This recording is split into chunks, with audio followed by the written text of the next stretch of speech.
Erik Anderson, welcome to Conversations with Peter Boghossian. How are you? Hey, Peter. It's good to be here with you.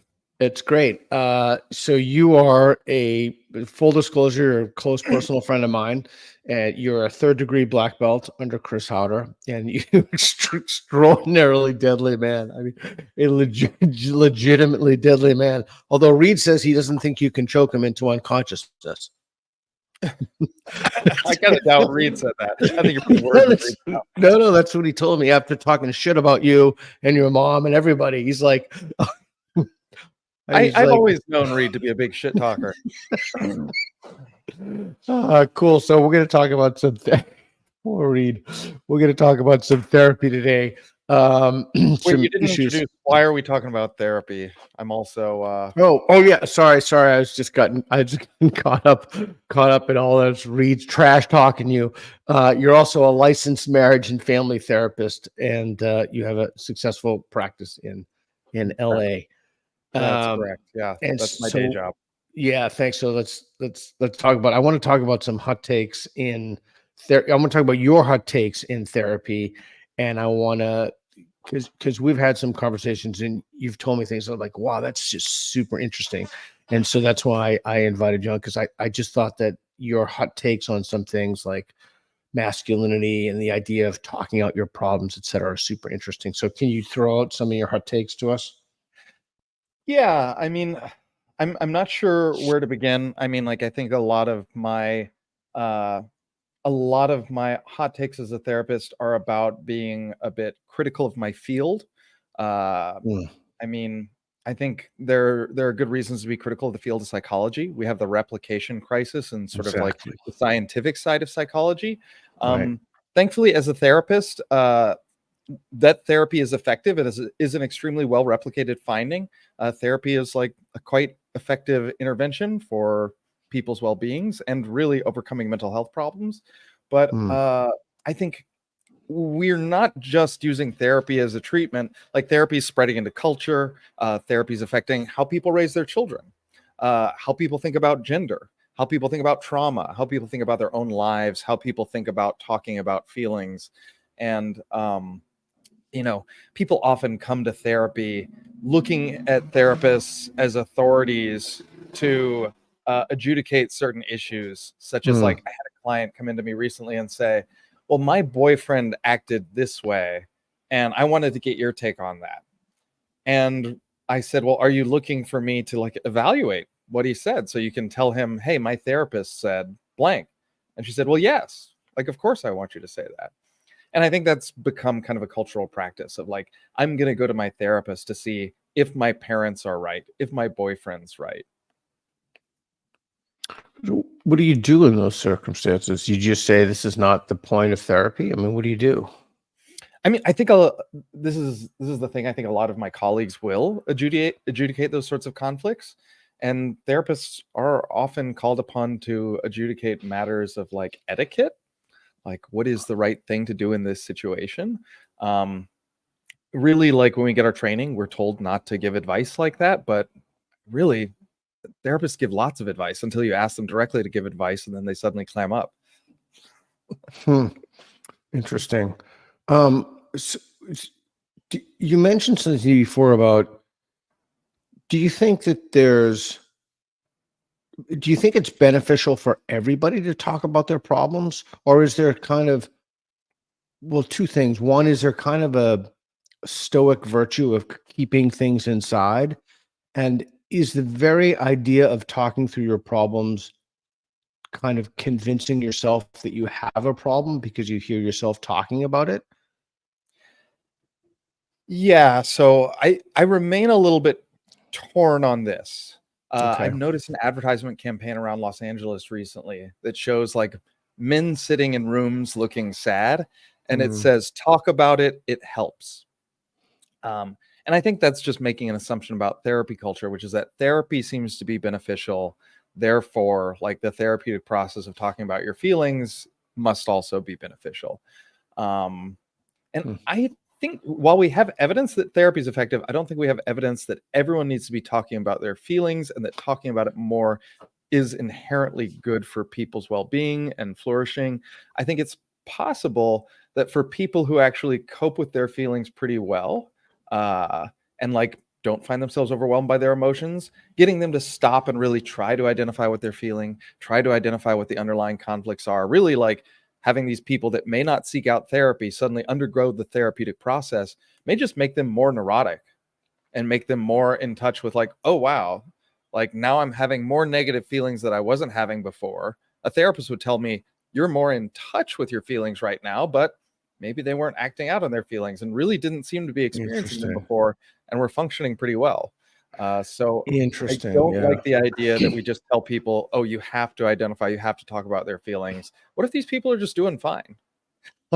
Yeah, it kind of reminds me of I haven't looked at this literature since like 2005 or 2006, but there are lines of literature is if somebody does a one-off bad thing and you put them in prison or you put them in some kind of a system to, I don't know, remediate whatever they did or what have you, that then they start thinking because they're undergoing this treatment that they must have a problem when in fact they don't have a problem. And Yeah. I was often it just this I really find it such an interesting idea that we need to talk about our feelings. Like I wonder if this is an ahistorical thing. I've even wondered when I've been in relationships with women if it's a good thing or if it's even beneficial and necessary or what have you to talk about your feelings. I don't know. It's just I guess we just take it as a given that we should just talk about our feelings. But why should we? I mean, I don't know why accept that as just the default.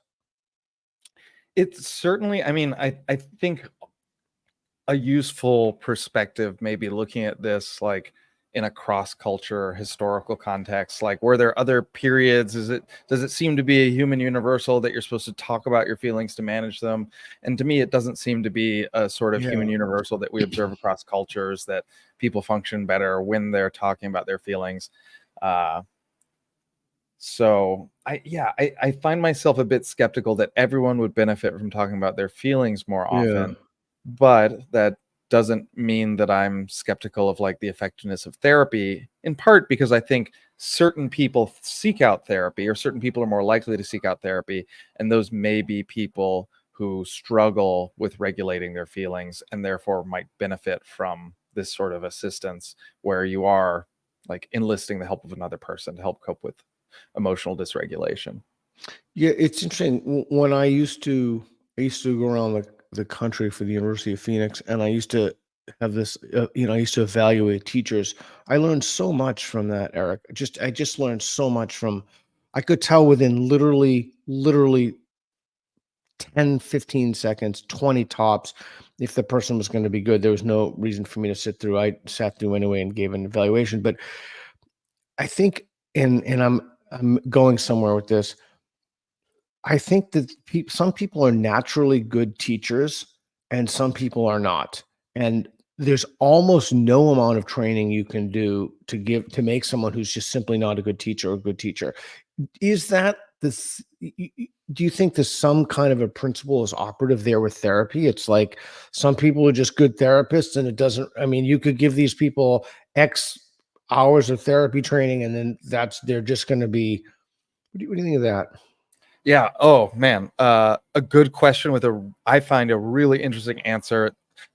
There's a researcher I really like. His name's Scott Miller. He researches outcomes in psychotherapy, and he gives these talks where he will troll rooms of therapists because he is so in touch with like what therapy is and how it works. And I remember he asked the LACPA convention that I was at, the LA County Psychological Association convention. He said, when do people's effectiveness peak as a therapist? How long into their careers? Is it 1 year? Is it 10 years? Is it like 20 years of practice? You've got all the Mm, experience? Is it mm. less than a year? Is it right away? And people gave answers. Mostly like people late in their careers would say, oh my gosh, I've gotten so much better over my career. Like, 30 years, you must peak. The actual answer that seems to be borne out by Miller's research on the effectiveness of, I mean, he's researched the effectiveness of thousands to millions of therapists, like is the body of research is it's quite a large body of data. Mm. Therapist effectiveness peaks after 50 hours of clinical work. Wow. And so That's amazing to me. education can get you a little bit further. Training can get you a little bit further. But really, if Mm. your effectiveness peaks after 50 hours, our training and continuing education is not really effective to making therapists better. We have a large body of research that seems to demonstrate that. So asymptotal. So what does make them better? So there we get into like, there's a body of research looking at the analysis of variance of like what different things account for the variance and outcomes of therapists. And that's where we hit on a large part of it is what we call therapist factors, which are parts of the therapist personality that seem to be largely out of their control and not amenable to change by like continuing education or education, like initial therapist education as it's currently instantiated. Miller advocates for like a different program of different types of education and different types of deliberate practice to make people better. But as it is right now, basically the personality of the therapist will determine a lot of whether they're an effective therapist or not. So what you said is true. You'll Totally notice see people that. who are like good teachers, bad teachers, good therapists, bad therapists. Yeah, so I find that really Yeah. fascinating. I mean, it's more than I don't want to, let me not throw out specific numbers right now because it's been a while since I read this research really thoroughly, but like more than other factors, the therapist personality affects their outcome more than like it seems to be, I think, greater than almost anything else under their control. Yeah, I would imagine that factor would be operative in things like stand-up comedy or what have you. Brian Calum from LA is a buddy of mine, was telling me about that. So I don't know. I understand, like, from a regulatory process, why we need to undergo, excuse me, educators need to undergo continuous training or continuing education. Like, I got that. I just wonder about its efficacy, and I It's not yeah, very effective. yeah. Are there certain kinds of people who go into therapy? Do they tend to have a political orientation, or are they just like people? They just want to help people? I mean, are they? Yeah, I think it would depend on where you are in the country. I mean, like I've lived and worked as a therapist in Los Angeles and New York, and these are very like liberal parts of the country. There are parts of the country where, yeah, like people training to become therapists are like probably a little less likely to be religious than they would be in other parts of the country.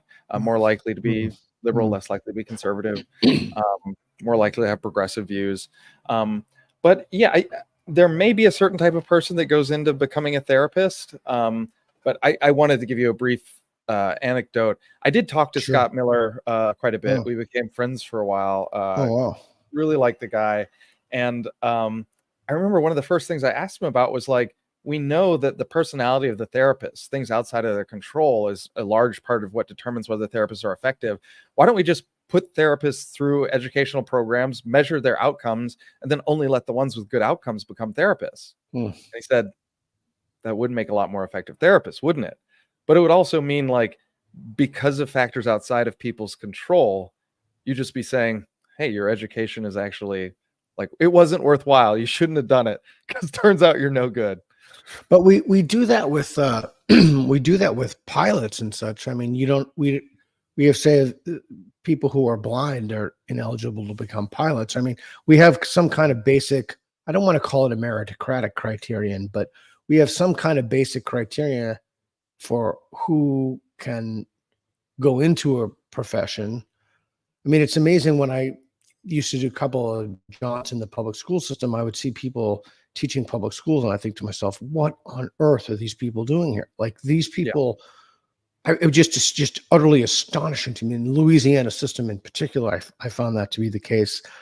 I just and there are other factors as well. Like, I just couldn't believe the way they use language around these children. I don't mean like swearing or stuff. I mean just like poor grammar and horrific diction. And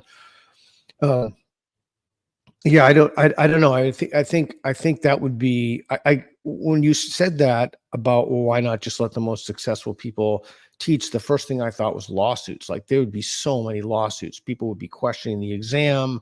And then if a disproportionate number of minorities weren't through, they'd say that the system is racist. I mean, it would just be, it seems like a legal morass. Yeah, we'd certainly run into, I mean, I think this is one of those uncomfortable truths that, yeah, there are going to be disparities in outcome. True. Yeah, true. So let me ask you a question. So, like, as a licensed marriage and family therapist, I read a while ago, I assume this is still true, I don't know. And then I asked a buddy of mine who's a psychiatrist about this.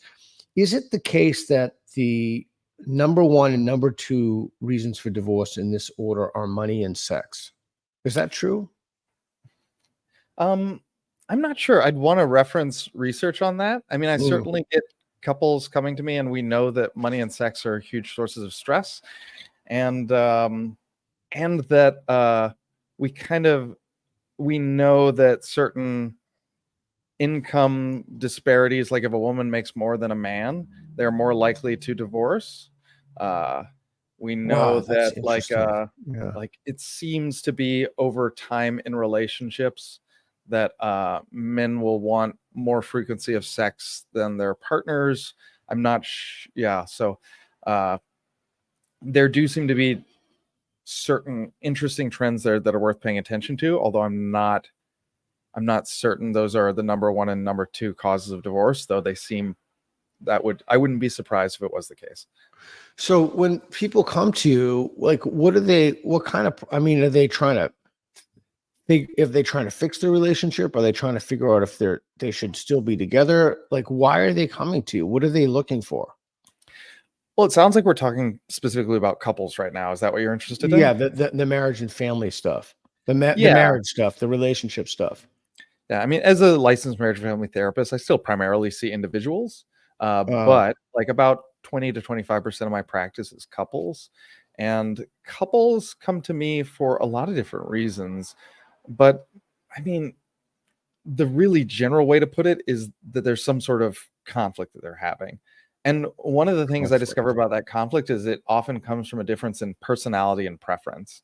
Like, one thing that I've seen over and over again are like new parents where the mother just can't believe that the father can't get behind the bedtime routine that she's trying to set for their kids. Part of it has to be that the father just doesn't think they need to have a bedtime routine. And maybe part of it has to do is he's not as affected if they like don't get to bed on time, or if they complain to him, he goes, well, deal with it. You're the one who didn't get to bed on time. But for mom, that is very important structure. And for dad, it's just not at the top of his list of priorities. So sometimes there's difference in preferences like that. Is that a cultural phenomenon?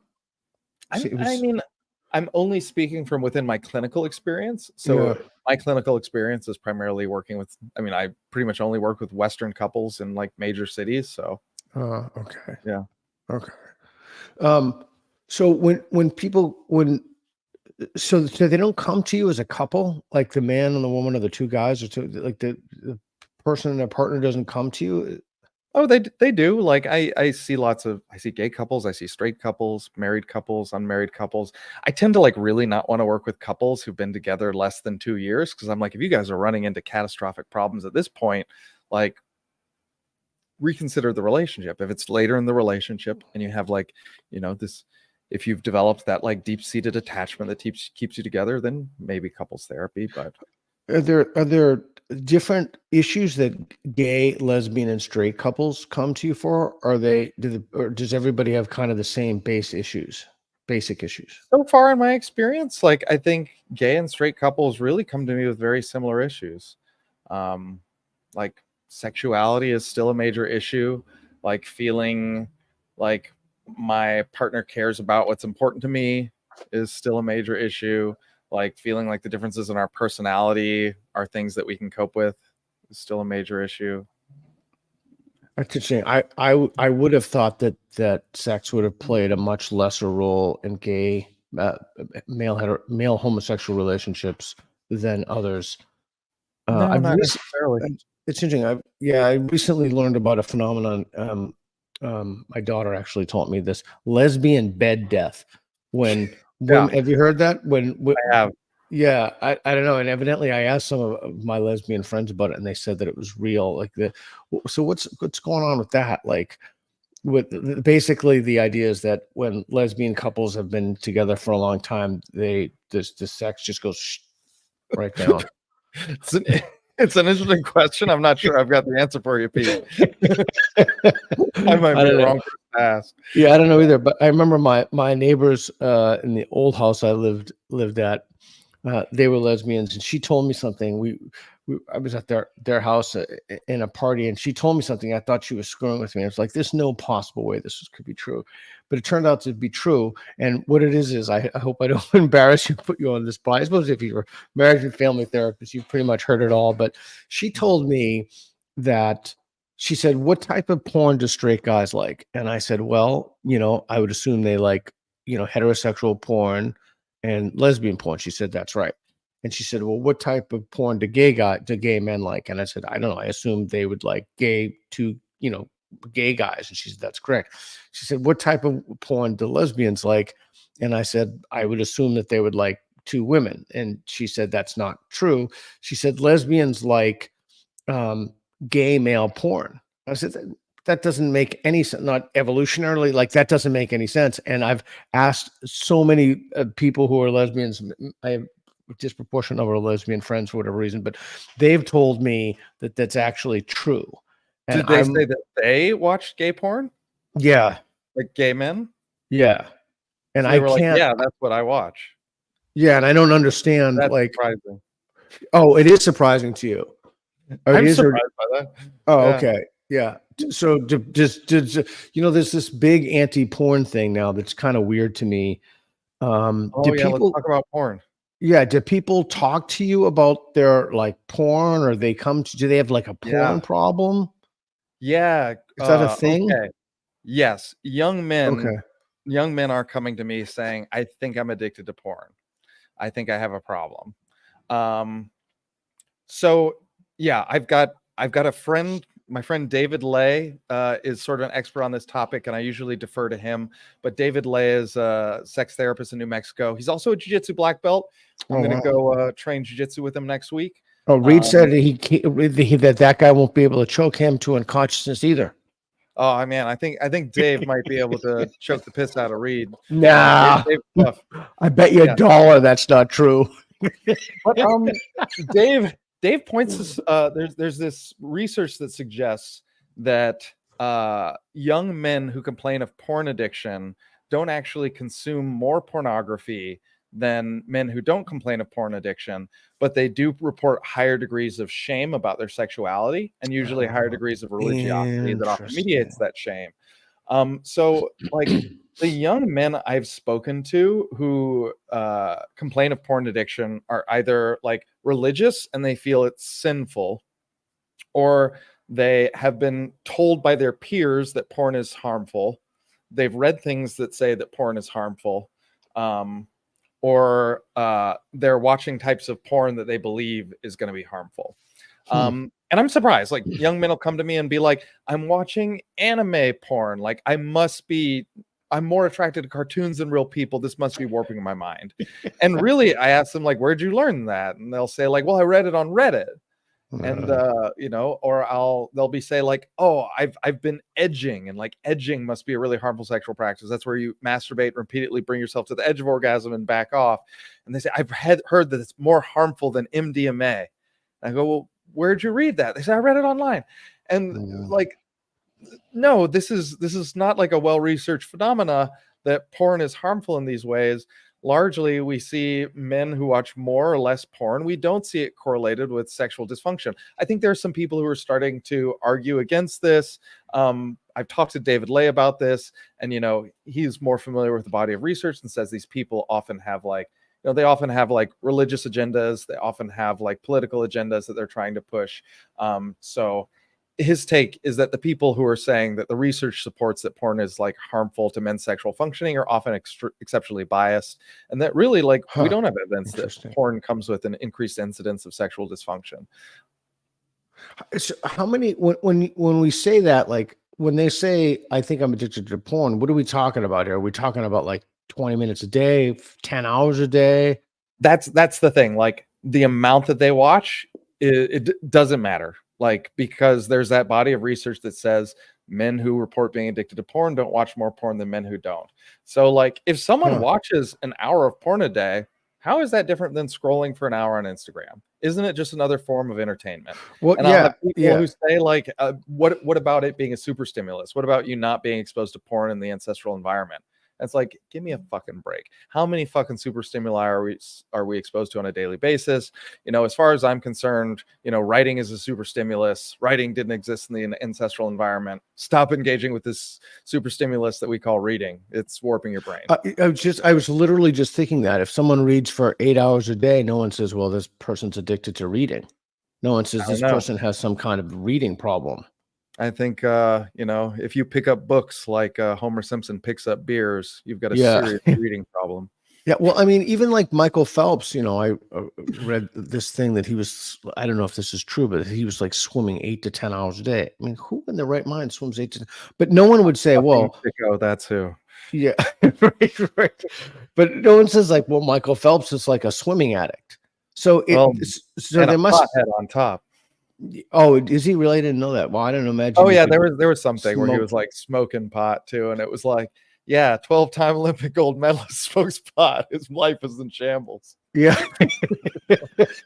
That's really limited. I remember when the skateboarding guy, I think he won a medal at the Olympics, and this is a long time ago, and they tested him. They found out that he had, marijuana in his blood, and they I think took that was away his. Shaun White, the snowboarder. Oh, you remember that? Yeah. And I remember thinking to myself, like, the whole idea of a performance enhancer is that like enhances your, so you're really sending the wrong, the wrong message. But imagine that taking away a guy's medal because he smokes pot. Like, I mean, I don't smoke pot, but I just think that's, so, okay. So back to this. So you're seeing people who are addicted to this or who think that they're They addicted to report this. they're addicted to porn, but like yeah, I've worked a lot with substance abuse and addiction there, and we just don't see the same consequences with porn use that we see with substance abuse.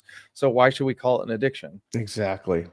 Yeah. Yeah, exactly. So there must be some, yeah, there must be some kind of antecedent negative view, or they must go in prejudiced against it, thinking it's bad, and Yeah. then that is what causes them to think that they have an addiction. But I would Yeah. imagine that there must be some people at the outliers who are just like watching porn like 10 hours a day. I mean, I Sure. can't imagine that they wouldn't get bored after a while, but okay. Yeah, I think you're right in that like we are going to have edge cases where people, you would look at their lives and go like, this person does appear to be engaging like an alcoholic with porn. But in general, the men that come to me that complain of pornography addiction are not engaging with porn like alcoholics that engage with alcohol.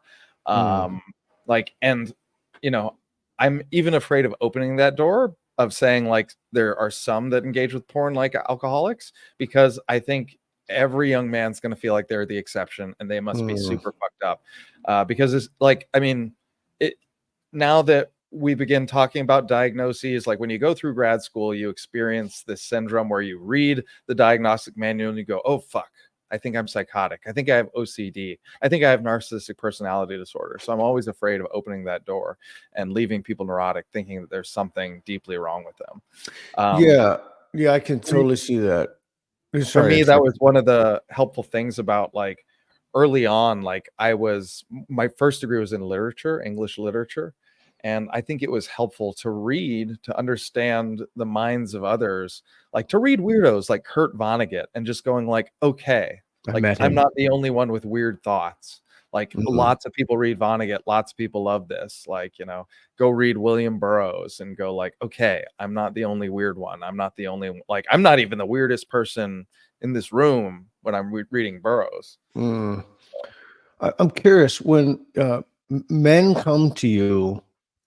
I think that the thing that literally nobody talks about as a consequence of the culture war and the society in which we're living, I think that there's a crisis of friendship. Have you Mm. seen anything like that in your practice? Tell me more about what you mean. Well, people aren't, young men in particular, aren't making and sustaining close bonds with other young men. Yeah. We see kind of a lack of mentorship of young men by older men in particular. And I there's also a crisis of loneliness. I think people are very lonely. You know, the number of men, young men approaching women, they're on their devices just incessantly. They're on social media, they're on their phones. You know, I can't remember. I just read a statistic about some shocking number of men don't even approach women. I just find that to be, Yeah. I guess I think it's an age thing. I'm in a different generation, but or that the number of people who don't who I can't remember exactly what it is, so I probably shouldn't say it. But the number of young men in particular who report having no close friends is at an all-time high right now, and I'm wondering if you're seeing that in your practice. I've seen some young men who are in that state. Um, they sometimes seek out therapy. They often have their family seeking out therapy for them. Um, I think you're right in that we have a crisis around masculinity in our country. Talk I to don't me think, about that. Yeah, let's talk about yeah, that. I mean, I think the crisis around masculinity is essentially that, like, it is very difficult for our society today to answer the question of what is a good man. Hmm. I think there are good answers to that question. I think there's a value to masculinity. Um, I think men have this capacity for production and protection that seems to be like associated with masculinity. Uh, and I think that's valuable. Yeah, that's a really good question. What is a good man? I think a way that I would think about that is, what is a good woman, and is there a difference between being a good woman and being a good man? And are there any, yeah. Are I there, mean, certainly we can answer the question in the general sense and say, what is a good person? And both yeah. of those are going to talk about what is a good woman and what is a good man. But then when we begin to make the distinction, we're talking about like the sort of differences in psychology. Are men and women psychologically different? I think the answer to that question is yes. Of But course, I yeah. would say that answer to that question is a problem of distributions. And I think society is actually really bad at understanding that the natural world exists in like overlapping distributions where men and women are going to overlap, but the means of their groups are going to be different. So we're going to observe differences in men and women, even if there is like a woman who is more masculine than the most feminine man and a man who's more feminine than the most masculine woman. Yeah, that's really a good point. I'm now thinking like, it seems to me clear, and correct me if there's a mistake in my reasoning, or I'm just not thinking about this problem correctly. It seems to me to be clear that there are virtues to which men should aspire and virtues to which women should aspire, and those aren't necessarily the same thing, although they're, I'm thinking bimodal distribution. But I mean, I'm thinking that there are, like you said, what does it mean to be a good person? Like, what kinds of things should people aspire to? Mhm. Um, and when you do therapy, do you help bring that? Do you help clarify that for people to help them have a better understanding of what that means to them and what their answers to the question are? Yeah, I don't think it's my role as a therapist to impose my values on others. And that's one thing that I worry about our field is I think a lot of therapists feel not just entitled, but they feel as though it's a duty for them to impose their values on other people that are often like particular progressive values. Um, Yeah, yeah. I don't think it's my duty to impose those on others. I do want to explore others' values with them and try and understand what is important to them. Uh, so, um, so yeah, I think it's difficult because it's very easy to impose our values on clients, even unconsciously, to begin to impose our values upon clients. So, what do you do as a prophylactic against that? Um, I mean, I think really it's starting to understand that like we do talk about this as therapists, but unfortunately I think there's so much political bias in the field of therapy that there is a lot of imposition of values within the field right now, even though a lot of education will talk about not imposing your values on the client. Like there are internal contradictions within the field right now. But I think some of the educations where we really question, like, what are your values? How might you impose those on the client? And how might your therapy not be able to be value free? Like I understand that like therapy for me is about the amelioration of suffering, psychological suffering. And like that is a values driven thing where I believe that people ought not suffer. So like, I can't not impose that value at all. I think that value is actually the right one for me to be imposing as a therapist. Like, you ought not suffer. Here's how you might not ought suffer. Well, Here's how you might not suffer. That's why they come to you. Nobody comes to you to increase their suffering. No. So it's kind of embedded in the practice. It's like hospitals have a value of healing. It's embedded in the practice of what a hospital is. There are going to be certain things that are embedded in the practice, but I don't think progressive values necessarily need to be embedded in the practice of psychotherapy. However, they often are today in practice in our country. Yeah, it's interesting.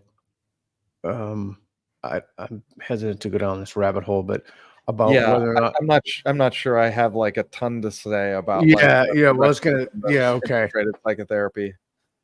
Go back to the idea of masculinity, because I just find that so interesting. Like, so it's bandied about, toxic masculinity, or the attack on masculinity, or hegemonic masculinity. I mean, what are your thoughts on that?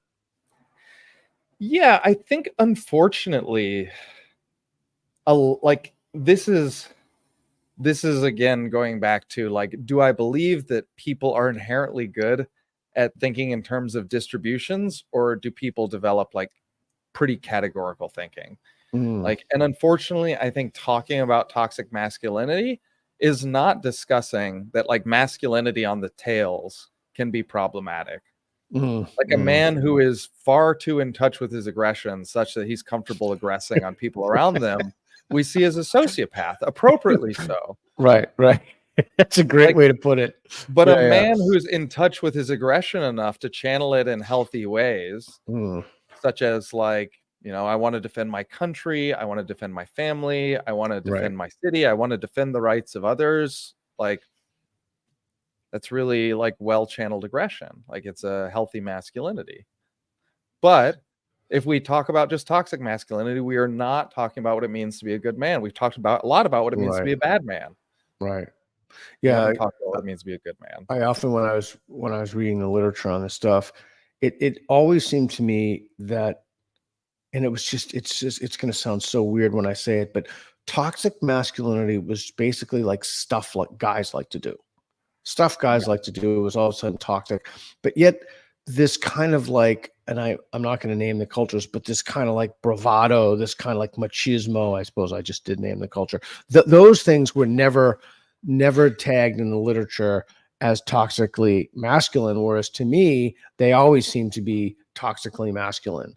And so there was a kind of it's not even a double standard, but not even the application of its own standard to toxic masculinity. And there is a kind of assault on, like, if you look at father figures and on TV or in the movies, there are always these like bumbling fat dolts who are just silly or stupid, or on television the husband is never allowed to be more intelligent than the wife. The wife always has to be the one with more wisdom. It's by the way, trope that doesn't get questioned. Yeah, by the way, I'll throw something out that I noticed, and I've yet to see a single counterexample to this. Since around 2017, I have not seen a single TV show or movie or made in this country or in the Anglosphere in which the man kissed the woman first. It's always been the woman. I have not.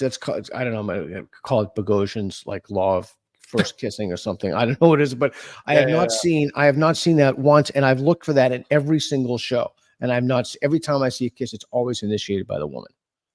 Yeah. I'm trying to think of older movies where that's an exception. Yeah, but as you watch, I bet you'll start to see it now. You're like, wow, the woman initiated the kiss, or, then the women have these very unusual kind of, not even a sexual posture, but it's just a posture towards the men in general. Well, what's interesting about that is whether do women want men to initiate kissing? Yeah, And I that's the bet if you question. talk to women, they will express a strong preference for a man to be confident enough to kiss them. Yeah, now watch, you're gonna 500 people are gonna say these guys are supporting like rape culture, like the same crazy people. Like the just, I'd say don't ask me about that. Go ahead and poll women. that's exactly exactly what ought to be.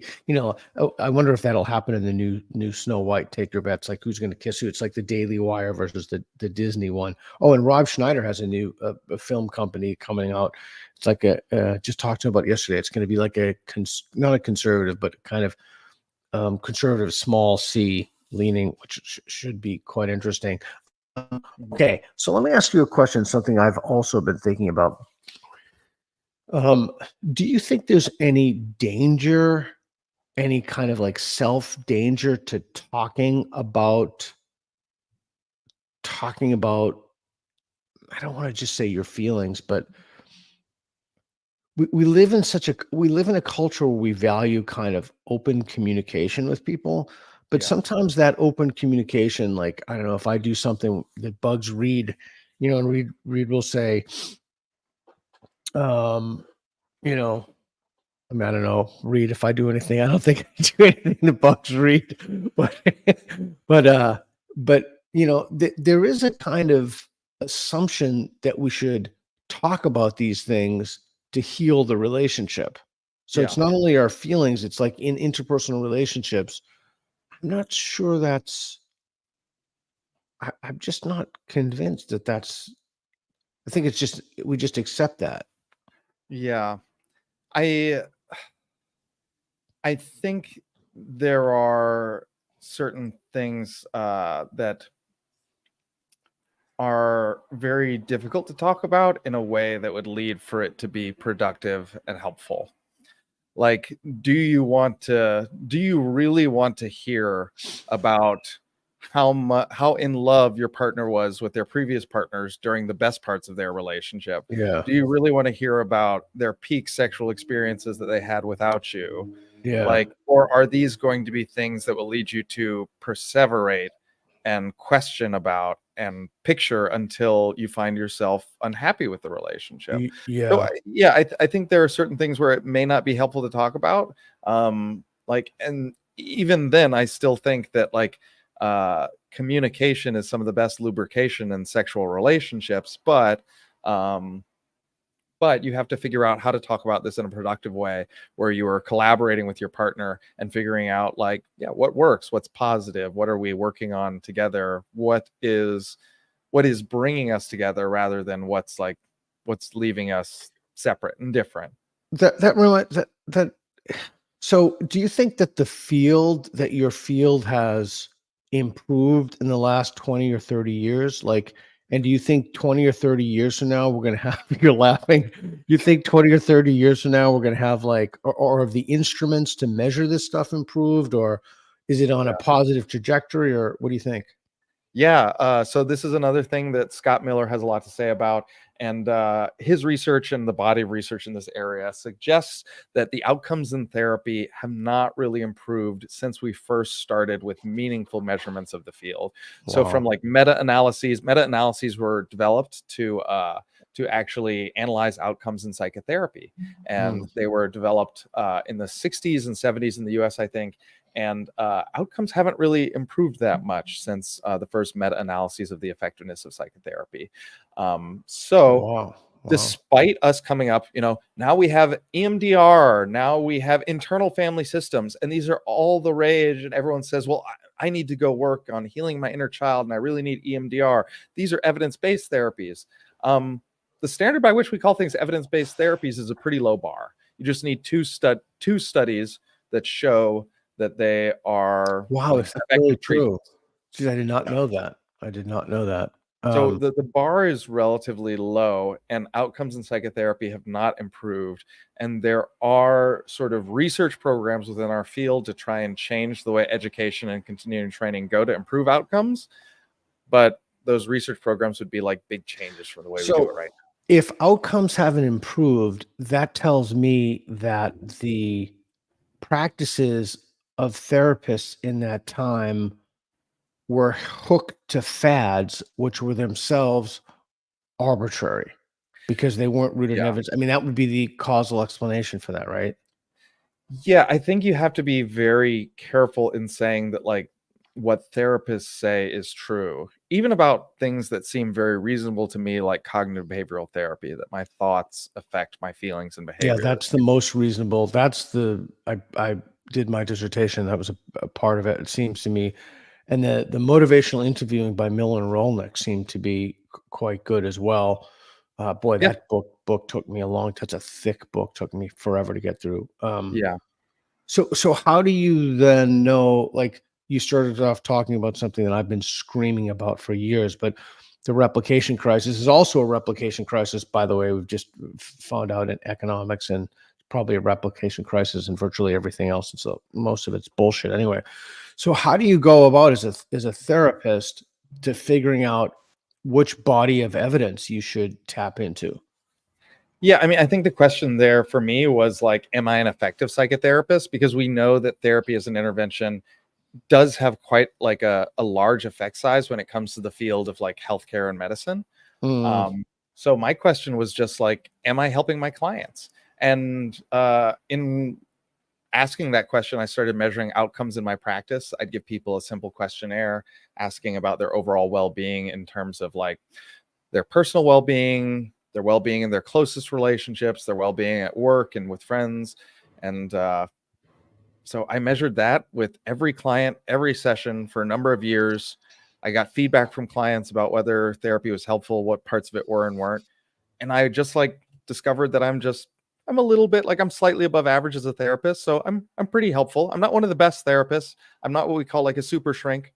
I'm not in the top 5%, but I'm like above average in effectiveness. I'm helpful as a therapist. So, and so that was like good enough for me. Once I'd done 5 years of research into that and 5 years of measuring data in my practice, I was like, okay, I think I'm good on measuring data for now. So we started talking early in the conversation about some people are just naturally good teachers. Who are the super shrinks? Are they just naturally like super good, like the therapeutic alliance? I mean, what does a super shrink have that somebody doesn't have? Yeah, so they're like like Scott Miller and Daryl Chow are the ones who often talk about super shrinks. Bruce Wampold is another big researcher in this field who is very influential on how I think about it. His book is amazing on this called The Great Psychotherapy Debate, but it is a slog of a white paper to get through about Mm, all the research in the field. But Bruce Wampold doesn't talk about super shrinks. Miller often does, where super shrinks are people who are uh, they're more likely to be able to build bonds with patients who other therapists or just people in general struggle to build bonds with. They're better at building therapeutic alliances. They think about therapy outside of therapy more, which is kind of like something that we know has to do with the development of expertise, is like that's thinking about the thing that you're oh, doing God, I'm outside of doing it. so happy you said that. That's key. Like people who become great at stuff are like, you can't pay them to not do it. Like I can Yeah. say this about myself with jujitsu. Like when I started training jujitsu, I just thought about it every night before going to bed. I reviewed my roles in my head.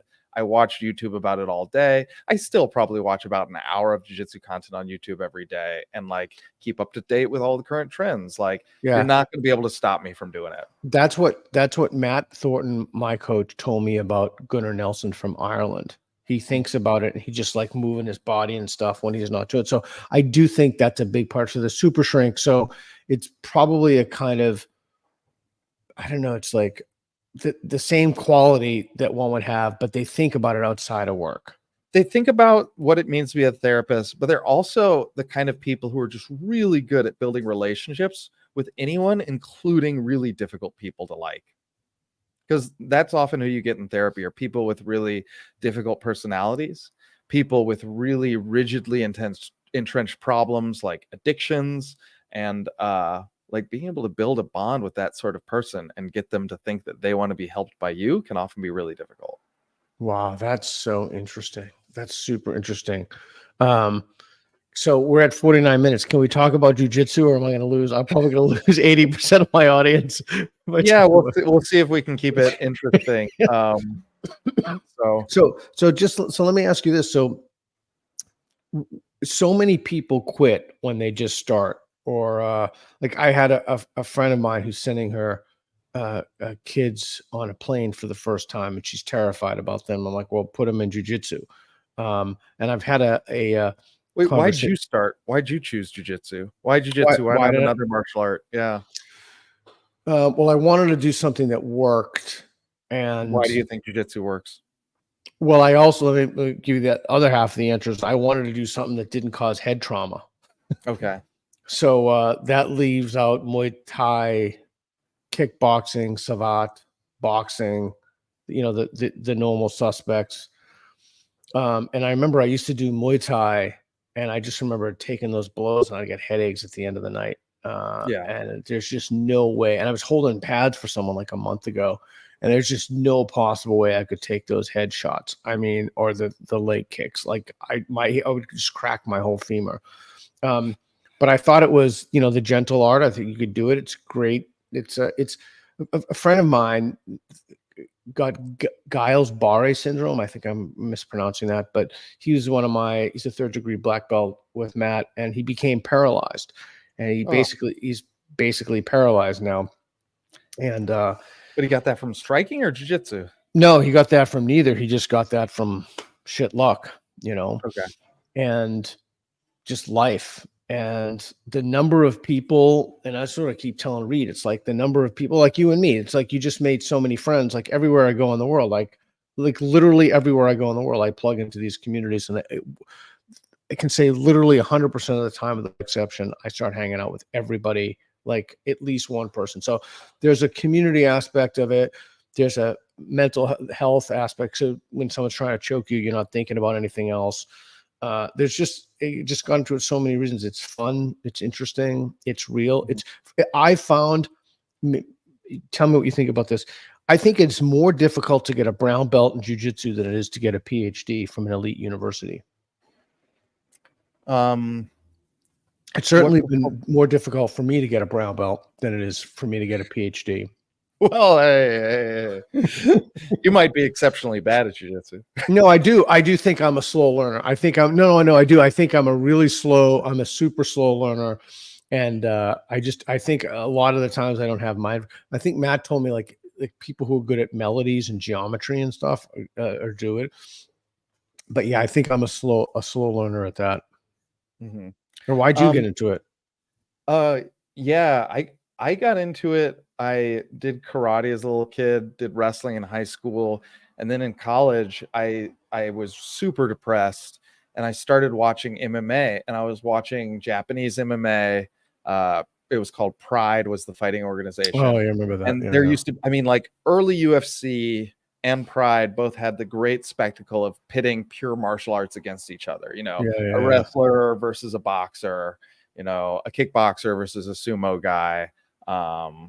Like a catch wrestler against a jiu-jitsu guy.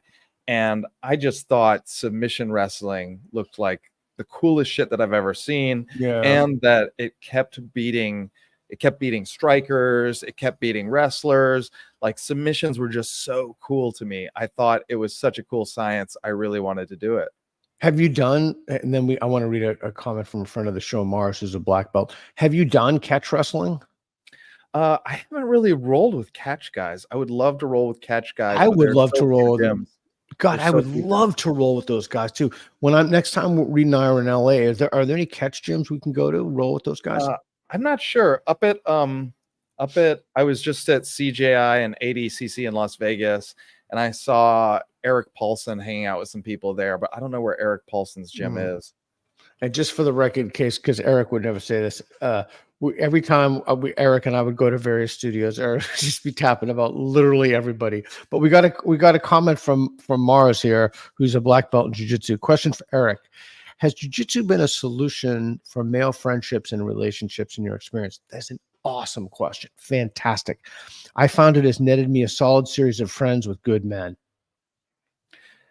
Yeah, I mean, this is one of the things we didn't talk earlier about masculinity and men and therapy is that I think women are freer to uh, develop closer relationships in our society. It's not seen as like socially odd or taboo for women to be extremely close. Like it's not seen as odd for women to hug each other or hold hands. Like men can hug each other, but like hug too long, suddenly people are asking questions.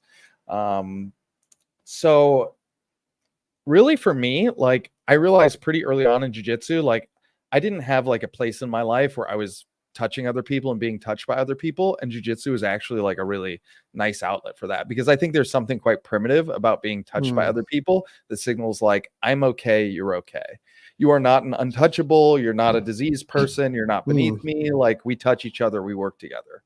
Yeah. For me that was profound. It helped my mental health. Yeah. It's profound, and it's I hate to say transcendently profound, because I don't mean it like a metaphysical thing, but like the guy I was telling you who became paralyzed, he is a constant stream of people, like a constant stream of people in, like when you look at the ledger of people signed in, it's like some people have none, some people have maybe one or two. He has like the whole page. There's like other pages, and there's every time I've been in there, like people have been visiting him. Guys from the gym are going to go. He's going to go to Chicago and get treatment. Two of the guys are going to go with him. There's like a community of friends, and it's so here's my supposition on this. I have two. Oh, you're a good person to talk to about this. I have two suppositions on this. If the relationships are built on something that's real, then the relationships will be more solid than if they're built on nonsense or ridiculousness. And the second thing is, and this is a much harder lift and much more difficult thing to prove or provide evidence for, but my speculation is, if you are constantly placed in a situation where you can harm somebody, and you could have literally killed me repeatedly, like literally murdered me right there in the gym. If you're constantly placed in that situation, no, you could have, right? That's why you're laughing. And you don't do that, that develops a kind of moral muscle, right? That develops a kind of not a disposition, but it nurtures something in you. It almost like it's the impulse to morality. It's like a flexing the moral muscle. And I wonder if the people who do that long enough, I'm wondering if, like, back to Mars questions, if those, like, thinking of Aristotle, if those make better friends, more profound friendships than people who base their relationships on, I don't know, nonsense, like whatever. I don't want to give I was going to say model train building, but that's, even that has a corrective mechanism, so that's not nonsense either. Yeah. Yeah, I mean, I think I have developed some pretty good friends from jiu-jitsu. Really, like, I mean, I started training when I was 21, and the first like 8-9 years that I was training, I actually wasn't great at like at parlaying connections from jiu-jitsu into the outside world. And I think part of this was like I was really anxious. I was still really working to overcome my own anxiety. And I think I really only developed into a more extroverted person in my 30s. Like I noticed this personality change in my 30s where I started to become better at making friends, like just asking people to do stuff, connecting with people. So in my 30s, I think I've been better at like parlaying jiu-jitsu friends into real life friends. But before that, I wasn't. But I think a lot of that had to do with just like personal factors with me that I've noticed change over time. Has your anxiety, because I have anxiety. I think my anxiety is almost entirely rooted in things that are real. Like I have a lot of shit in my life. I mean, it's a craziness. It's you nonstop barrage of and then just once it's like quiet. There's a new kind of, like a crackhead, a meth head over like that. There's a new kind of craziness. Have you found that jiu-jitsu is kind of quelling, or it's kind of a salve for anxiety for you? There's nothing quite as cathartic as strangling another man. Yeah. So Totally. like I think really it's like you go and you get in that life or death situation that you're talking about, where it's like, oh, he could have strangled me to death, I could have strangled him to death, and like suddenly everything else is a little quieter. So I do think there's something pretty good about jiu-jitsu, and like helping you calibrate where your anxiety ought to be. But Yeah. but yeah, it took me a lot more work than just being in jiu-jitsu to really Oh, cope for with sure. anxiety. And yeah, my anxieties are sometimes rooted in real things, and sometimes just imagined things that I can't stop my brain from thinking about. I have kind of like an obsessive edge to my personality, But and an obsessive edge to my mind that yeah, like really feeds that's my why. anxiety. Yeah, I think that's why you're so good at jujitsu, though, that obsessive edge. It's like to gain a genuine excellence in something that's real, you have to have a kind of obsession with it. I mean, you just have to. Playing piano or anything. You know, I had this idea. I really cracked myself up with this idea. I had this idea that you, me, and Reed would go into someplace and would go into jujitsu gyms, and Reed, we would test the hypothesis. Rick is asking you to stop. He's saying don't do it, but I did not stop. So we would test this hypothesis. Reed, if you really want me to stop, I'll stop. Do you want me to stop, Reed? It's funny because the audience like gets very little, they get very few views of Reed. You talk about Reed on the podcast, but Reed's the man behind the curtain. He is Reed the man behind the curtain. The quiet wizard behind the curtain. So I had this idea that all of us would go into a jujitsu studio, and Reed would have like a 4th or a 5th degree black belt on, and then we would test the hypothesis that jujitsu could be faked, and then you would just be tapping everybody out, and I'd be like, and then we'd be calling Reed master, right? And then I'd be whispering to these guys, listen, he plays dumb, he's gonna just play along, but then he's gonna really get you. And I think that would be really funny video. I mean, I'm a 3rd degree black belt, and I've dropped into places with white and blue belts. Like as I had a white or blue belt around my waist to see what would happen. And I tell you, people fight you a lot harder when you're a blue belt and you're on their back than if you're a black belt and on their back. Really? Why is that? Is that really? Because I thought about going in as a white belt. Actually, this guy I talked to said you should just like go in places as a white belt. I'm thinking of doing that. Yeah, I think people they're like, I can't believe this guy has my back. I can't believe he got me. I'm not letting this happen. And I've had that come up in my mind in jiu-jitsu. Like I remember rolling with Nicky Ryan when he was 15, and I was like, this motherfucker got my back. I'm not gonna let him keep it. Fuck this guy. Really? Yeah. Wow, that's interesting. Do you think I should go to, because I train a place in Hungary where I am in love with this gym. These guys are just phenomenal humans and truly dangerous people. But I think after that, like when I go to New Zealand, I was just thinking of just putting on a white belt. Do you think there's a virtue? Do you think there's a virtue in that? Not necessarily. I mean, like it's a fun thing to do to see how you do. But yeah, I mean, if you're in a no-gi gym, like it's hard to tell who's what. So we kind of get that in no-gi gyms where, you know, rank is less emphasized. But yeah. Yeah. So are you comfortable telling people where you train in LA or no? Yeah, totally. I train at the Coop. The Coop is in Palms, which is just a neighborhood in Culver City, pretty much. So it's in West Los Angeles. It started out actually as like a black belt collective of black belts that didn't have a gym to train at, and then opened to the public as a co-op. So kind of like owned by its members. There's no head instructor. A different black belt teaches a workshop every night. So I've been teaching, like the last month or two, I've been teaching workshops on Thursday night on octopus guard and like the octopus hook. It's great. I love training at the Coop. You know, it's funny how many people hear about our concept of like no head instructor and find it really nice.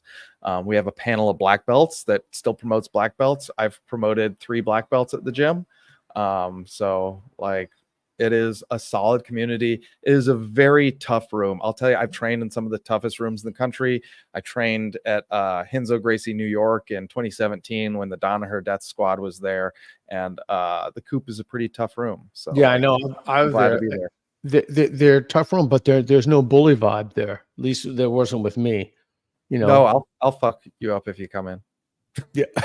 I've been used to being like in my first gym, I was the mat enforcer, and for people who don't know, the mat enforcer is sort of like no one has to tell you that you're the mat enforcer, but like people figure out who the mat enforcer is. The mat enforcer is the guy who rolls with visitors that come in to show them that like you can't hang with the best guy in this gym, like you can't even hang with this guy. This guy's gonna beat your ass. So I always like at my first gym, I always had it as a duty where it's like, oh, if someone comes in and they need to be put in their place, you are the one who got to put them in their place. Mhm. So I'm getting older now. Like I'm 38 this year, and like it's like I used to be able to tap anyone who drop in the gym, any young guy who is like a super athlete, and it's age is catching up with me, and this will not always be the case. God, I know. I had someone who was over 300 pounds on me the other day, and I think I told you this in the text, and I Mhm. could not stop this guy from getting on top of me. And then once he was on top of me, it was ghastly. And right after that, I wanted to take, my golden rule is don't tap from exhaustion. So if I'm tired, I don't tap. I just, I'll tap Yeah. because they get me, but not because I'm tired. Because if I'm tired, I'm doing a bunch of stuff wrong. But after that, I was going to sit out, and he made me roll with these young white belts who were trying to fucking kill me. And um, I hate losing. I hate losing. I don't mind drawing at all. In fact, I kind of like drawing, but losing, I can't. I don't like to lose. And then that was something else. Hey, do you have any advice for people just beginning jujitsu? Like Reed is on the verge of the cusp of getting his first stripe on his white belt. Do you have any advice for Is he people? actually is Reed training at all? Well, I don't know. I gave him privates here when he was here. Okay. I have a little gym in the house here. Oh, perfect. People starting training, it really matters. Like I really look at different people's games differently. Um, like there was a time early in my jujitsu career where I just said, like, hey, I was a high school wrestler. I'm comfortable being on top. I need to start every round on my butt playing guard. And then I look at people who just play guard and I go like, hey, you need to learn, like, if you know how to sweep people, you need to learn how to get on top, stay on top, and smash people when you're on top. That's Howder's thing. Yeah. That's the best advice of all for jujitsu I've ever heard. Mm-hmm. Get on top and stay on top. And if you find yourself on the bottom, escape to get on top. And if you get on top, don't necessarily worry about submissions. I think a lot of people, even up purple belts, what they do is they go for the submission without securing the position. So just positional domination. And even if you don't tap someone, just try to incrementally improve your position and fucking stay there. Like, don't let them off of you. But there's a kind of sexiness in the submission. There's a kind, everybody wants to submit and spit, but that's you can't cheat the process, right? There were a couple things that really helped my jiu-jitsu. One thing was that I heal pretty well, and I think that's one thing that determines some people's effectiveness in sport is how well you heal from injury. Another was that I was obsessed with it, and I was going to be reading and studying it all the time. And a third was a real like hard-nosed attitude that I learned or discovered in myself, where I was like, if there was a guy in the room that was going to beat my ass, that was who I wanted to roll with. I always look around the room and I go, who's the toughest guy in the room? I know you did that when we were doing, yeah. I've been working on my escapes for quite a while now. I always go to the biggest guy and I say to myself, like, hey, I'm working on my escapes. Would you mind taking top? I've yet to have a single person say, yeah, I mind. Not one, ever. No, all around the world I've rolled. I've not had a single person say, no, I'm not going to start on top. Mm-hmm. Most people, like everybody is like super cool. If you say, hey man, I'm working on this. Do you mind? Would you help me with this? Like 100% of the people will say yes. So this is something that, sort of like the ducks at the park are free. You can take them home. Like the way to get free private lessons in jiu-jitsu is sit around after class and ask questions. Trained around the world. That was how I got free privates everywhere I went. Was I'd go up to the person with the moves that I liked and I say, how'd you do that? Like I'd stick around after class and ask black belts questions. Like, you will get a free private from me if you ask a question. Like, I love nothing more than talking technique in jiu-jitsu. But like, yeah, you have to find the person who really wants to talk to you and who can stand my lectures about jiu-jitsu technique. Yeah, I just can't help but to think that this has some, and I don't know if I don't think it's been studied, but this has to have some kind of salubrious effect on one's mental health. I mean, it would just have to.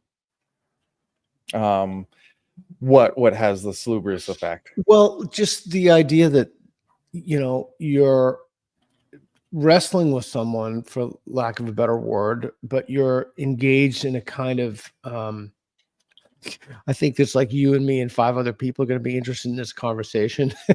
Nobody else is going to be interested in it. Um, uh, sorry. I just lost my train of thought there. Some kind of, it affects people's dispositions. It affects people's dispositions. Like if you don't tap from exhaustion and you roll and you're placed in these circumstances, this has just got to help you in some demonstrable way. I can't prove that. I have no evidence for it, but I'm just kind of reasoning to that. Well, I think it's a question about whether overcoming adversity in an abstract sense, such as like overcoming a larger opponent or overcoming an opponent who is aggressive with you, does that generalize to other life skills regarding overcoming adversity? I think the answer is clearly yes, but I cannot demonstrate. I think one of the best things I've ever done in my life is, like my coach, Chris Howdy gave his black belt to Matt, was the advice: just don't tap from exhaustion. Just don't do it. Yeah. I just, there's nothing in my life that has been helpful. Like truly, that's more helpful than looking a word up in the dictionary I don't know, more helpful than being forthright in my speech. Like that has been the number one thing that's helped me beyond anything. Yeah. And I also think that it's a kind of way to, it's inchoate. I haven't really thought about it in the context of this conversation, but I think it's a kind of a, the longer you don't do that or something like that, the longer the interest is on the tax that you'll have to pay. In other words, that not doing that, you won't develop certain dispositions and habituate yourself to certain attitudes and behaviors. Again, I have no evidence for that whatsoever. It's just pure speculation. And I think I asked you a couple of times that you commented on, like, what is it like having that knowledge and walking through the world? Like, I couldn't even fathom it. Like, I mean, you must be like, I don't know. That's just so crazy to me to be as good as you are and just walk through the world like that. Like, that's just crazy to me. Yeah, I'm never, it's certainly something where it's the curse of knowledge, and I don't remember what it's like to not walk around with the confidence that I could, defend myself in a grappling match, use grappling to defend myself.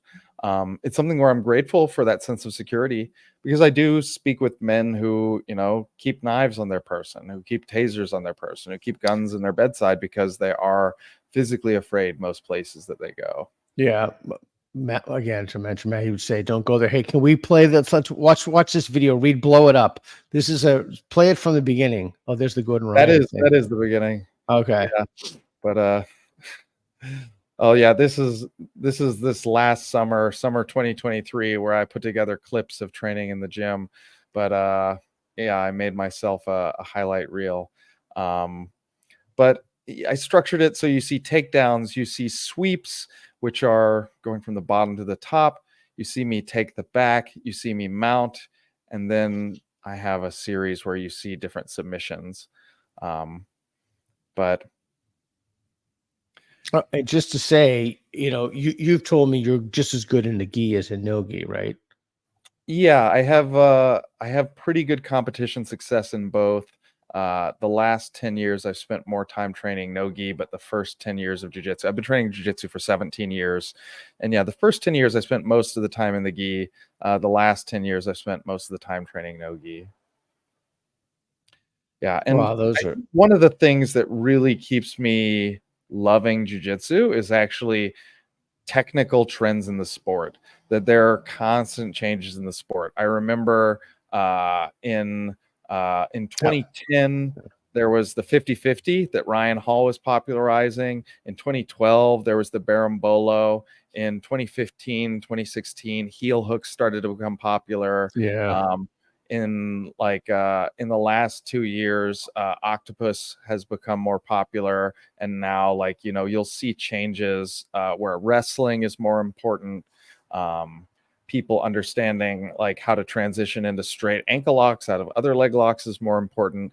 So jiu-jitsu is always changing. The technical aspect of the sport is always changing. There's stuff to learn constantly. Yeah, when I was in London, I was rolling at Hodger Gracie's, and I never rolled with him, but I rolled with some of his guys. I got tapped by a paraplegic. I got tapped by a blind or semi-blind guy with one arm.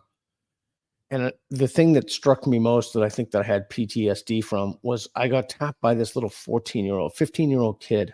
Yeah. Did I tell you this story? No, I don't think so. So I outweighed him. He was probably like 140. And I figured, I made a joke at the beginning. I said, if he taps me, it's elder abuse, but if I tap him, it's child abuse. So we were doing no gi, and God, I love those arm bars there. And he tapped me. He got me. What did he get me with? I think he got me with a heel hook, and I'm like, okay, well, fuck this. So I realized within moments of letting this kid pass my guard that I was in trouble. I just could not get this kid off of my head. I couldn't get him off. And so then I'm like, okay. And so then we rolled, and he got me. It took him a little while, but he got me with a heel hook. He passed my guard eventually. He got me with another heel hook. And then I just remember just thinking to myself, oh my God. And one of the instructors, Harger's friend, came by and he said, you look shocked. And I was just, oh, look at those nice ankle lock.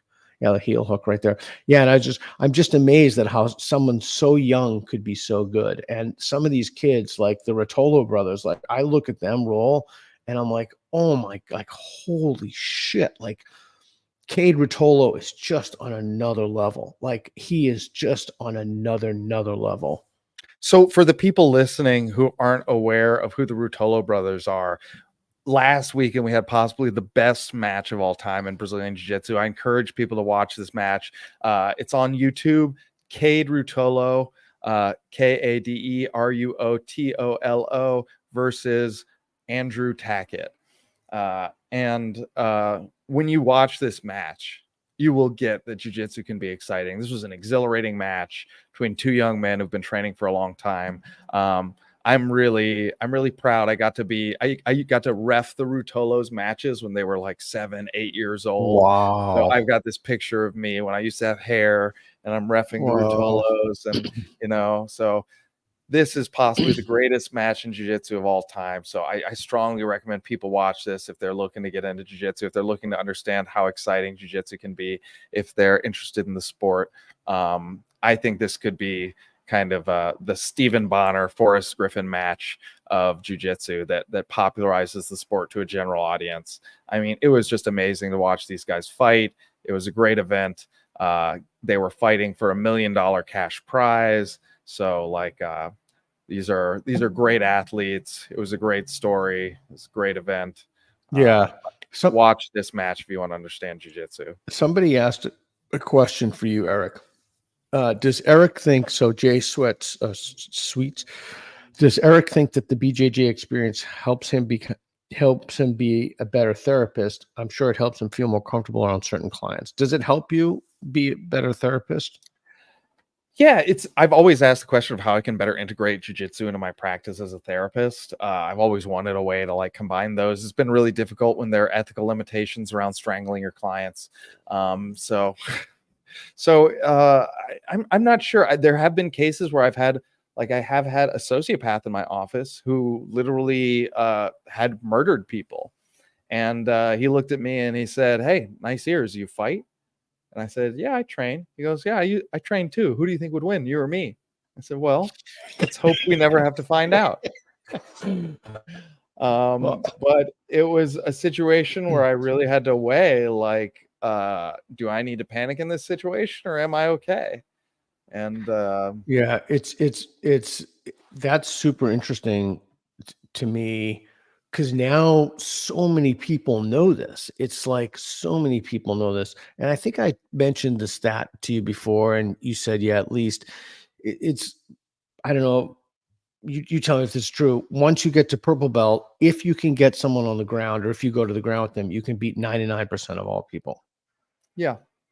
I think part of it is just it is a normal person does not spend a lot of time on the floor wrestling trying to get into the top position.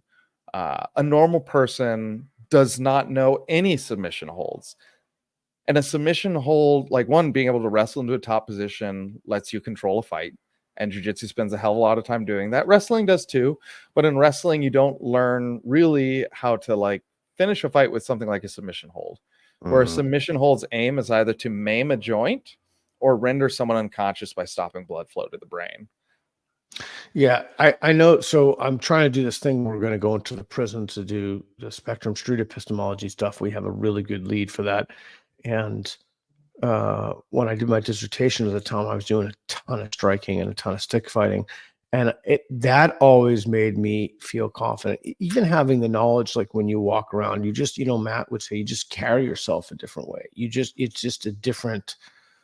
just an extraordinary thing because it's predicated on something that's real. Like it can't be faked. Yeah.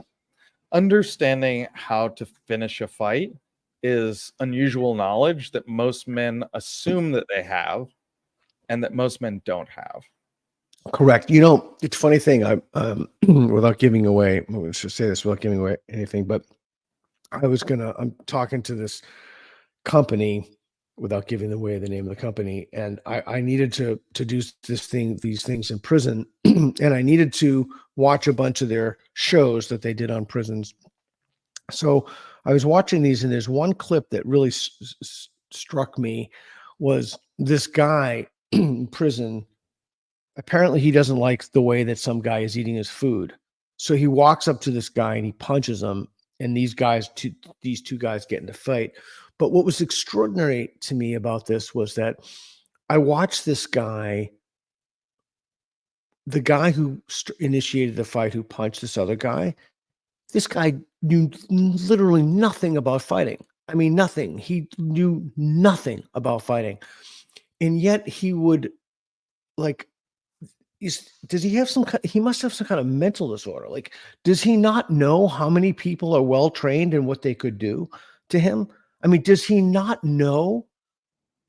Like, does he just not, is he never lost a fight and he just doesn't understand the implications of like somebody literally just breaking every joint in your arm and then just going to your femur and your kneecap? And I mean, does he not like get the horror? I roll with this guy in Australia, Liam, one of Matt's friends, and this guy would do this. I was telling you about this, the lung ride guy. You said no good guys ever tapped to that. This guy was like suffocating me it was horrific. And then I'm thinking about this guy, who just randomly punches dudes because he doesn't like the way they eat. Like, what the fuck? Like, do you realize if you don't even have to be a Rotolo, like you do that on any reasonably trained person, and the sheer amount of agony they would inflict upon you would be unthinkable. Yeah, I would hope so. Anyway, hey, I'm wondering if we how much time do we have left? We have a fair amount of time. So what's on your mind that we should talk about? I want to talk about you've had some conversations recently about DMT. I'm interested in talking about psychedelics. I like talking about psychedelics and therapy because people are really interested in whether psychedelics are things that will help them heal and change. Yes. There's a lot of stuff going around about like, is ketamine a psychedelic? Does ketamine help people heal and change? What are the roles of the different psychedelics? Like, what are psychedelics and like, what the hell are they doing? What is this experience? So yeah, I mean, like you and I have had some conversations about this, so I figured we ought to touch on this. Yeah, let's do that. I mean, I had a really a transformative experience on DMT. I don't know how much I've told you about this, but that sparked an interest in me in psychedelics, about psychedelics. So I've been, I'm going to be in Argentina for a few months, and I'm trying to learn Spanish now, enough to do street epistemology and have conversations with people, and like conversation I'm having, and someone suggested to me that I microdose psilocybin and then just like listen to Spanish and try Spanish for a while. Um, I don't know. So, okay, tell me, what do you think? Psychedelics? Yes, no, depends. Yeah, I mean, I think okay, when we think about a lot of people talk about microdosing psilocybin, um, because we know that there is research from places like John Hopkins that shows that psychedelics seem to help people heal and change. The first really dramatic research was on people who had cancer, who had treatment-resistant depression, because if you're a these researchers actually went and they tried to get approval from the DEA to study psychedelics, and they said, well, we want to research people with depression, and they said people with depression already have treatments that are available to them. You're not researching these dangerous drugs on people who have treatments available. Said, okay, how about people with treatment resistant depression? I said, no, new treatments might come around. You can't do them on people with treatment resistant depression. And they literally go to the DEA and they go, okay, how about people dying of cancer with treatment resistant depression? They have no other hope. The treatments are not being developed before they die. And the DEA goes, okay, you can research people with treatment resistant depression who are dying of cancer. And that's why this study happened. That is, as far as I know, the real study about that. And they found that it had a really dramatic effect, an effect that was more dramatic than most other treatments that we have in psychology, most other medications that we have available, a treatment that seemed to even be more impactful than other therapy plus medication combos. So I think we'll eventually discover that some of the effect sizes for psychedelics are a bit larger. They look larger now than they will be borne out to be when we try and replicate the research. But I still think there's this great promise for these new medications. But I think these medications, like the evidence for psychedelics, and like, let's just talk about psilocybin. I think the evidence for microdosing is incredibly weak. I don't think microdosing is a very effective intervention. The evidence, like, and a lot of this has to do with a lot of the early research on microdosing did not include people who were blinded to whether they were receiving an active drug or not. Oh, interesting. So a lot of it had to do with expectancy effects that is related to the placebo effect. But we do have pretty strong evidence that macrodosing, taking large doses of psychedelics, seems to help people break out of rigid patterns of thought. And those are things like eating disorders, addiction, obsessive compulsive disorder, depression. Those are things that we might think of as like rigid thought disorders. And that distinction between like rigid thought disorders and sort of like disorganized or like high entropy thought disorders comes from the UK neuroscientist Robin Carhart Harris. And it's he has a theory that basically psychedelics may worsen conditions like schizophrenia, where people are already like, they have like loose thoughts. They have a highly entropic brain that's likely to develop new diseases, new beliefs. Like, so for people who struggle to develop new beliefs and new patterns of thought, like people with depression, addiction, eating disorders, OCD, we think psychedelics will be helpful for that. Yeah, it's interesting. I had a talk with Andrew Gallimore, who's like the guy on DMT. He lives in Japan now, and I just did an interview. It's going to come out with his book. Tom Hatz's his book about.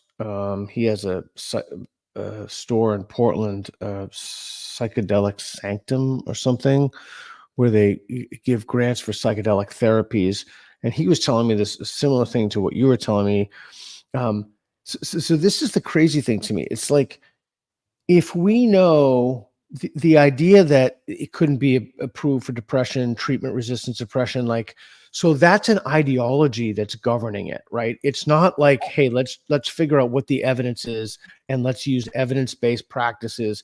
There's something else that's operative there, and that's so disturbing to me. That's so disturbing to me, and I see it pop up everywhere. Okay, so now, obviously, we're not advocating this because this is illegal. I'm not advocating this for anybody. But there is some evidence to show that psychedelics, and when we say psychedelics, we're talking about psilocybin and LSD, helping people break out of disordered patterns of behavior. Really, it's thought to be like a rigidly established patterns of behavior that they struggle to break out of. Rigidly established patterns of thoughts and behaviors. So someone who's depressed is very rigidly thinking, I'm bad, the world's a bad place, bad things are going to happen to me, bad things have happened to me. That's what depression's like. It sucks. You are stuck in that. It's rigid.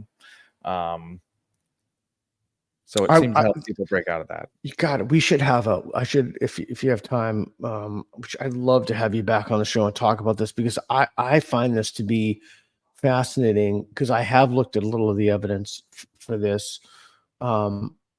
So I read, if you have access to my Twitter, I put something on there. I bookmarked something about so many psychedelic studies are based upon fraction. I can't remember what the framing of it was, but it's just not as well studied as one thinks that it should be, or as that it should be, particularly with regard to therapeutic outcomes.